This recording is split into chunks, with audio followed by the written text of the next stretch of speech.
আল্লাহ আমি জীবনে যত অর্থনৈতিক অন্যায় করেছি আমাকে মাফ, আল্লাহ পাক মাফ করে দিবেন ইনশাআল্লাহ। এবং আগামী জীবনে ঘুষমুক্ত জীবন যাপন করার চেষ্টা করি, আল্লাহ তৌফিক দান করুন। অমুসলিমরা এখন এইসব সংস্কৃতি মেনে চলে, মুসলিমরা কেন মানবে না? মানা উচিত কিনা? আল্লাহ তৌফিক দান করুন। আর ব্যবসার মধ্যে কিন্তু অনেক রিজিক আছে, 10 ভাগের 9 ভাগই কোথায়?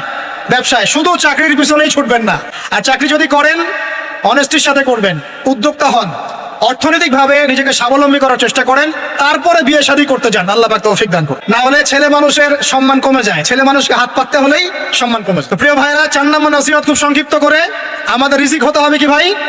হালাল।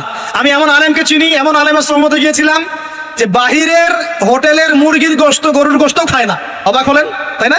হজ করতে গিয়েছে, সেখানেও খায় না, ফল খেয়ে থাকে, কারো রুটি খেয়ে থাকে, দুধ খেয়ে থাকে। কারণ এই মুরগি যে জবাই করার সময় বিসমিল্লাহ বলা হয়েছে কোনো গ্যারান্টি নাই, এই গরু জবাই করার সময় বিসমিল্লাহি আল্লাহু আকবার বলা হয়েছে কোনো গ্যারান্টি নাই। এখানে যদি ব্যবসায়ী ভাইরা থাকেন, আমি নসিহত করব, অনুরোধ করব, সব সময় জবাই করার সময় আল্লাহর নাম নিয়ে জবাই করুন। আপনাদের হোটেলের এই পণ্য সবাই খাচ্ছে, একজনের জন্য সবাইকে হারামখোর বানাবেন না, আল্লাহর ওয়াস্তে মানুষকে হারামখোর বানাবেন না, বিসমিল্লাহি আল্লাহু আকবার বলে জবাই করবেন। আল্লাহ পাক তৌফিক দান করুন। সন্দেহ আছে না একটা? আচ্ছা, অতএব হালাল খাওয়ার চেষ্টা করি, আল্লাহ পাক তৌফিক দান করুন। এমন অবস্থা, মানুষ দাওয়াত দিলে আমরা এখন বলি, আমরা বলি যে আল্লাহর কসম দিয়ে বলছি আপনি নিশ্চিত করেন এর মধ্যে কোনো হারাম টাকা নাই, তাহলে খাবো ভাই, না হলে খাবো। নিশ্চিত করতে পারলে খাবো, না হলে খাবো না। এভাবে রিজিকটাকে শক্ত করে হালাল করার চেষ্টা করি। আল্লাহ আমাদের সবাইকে তৌফিক দান করুন, আমিন।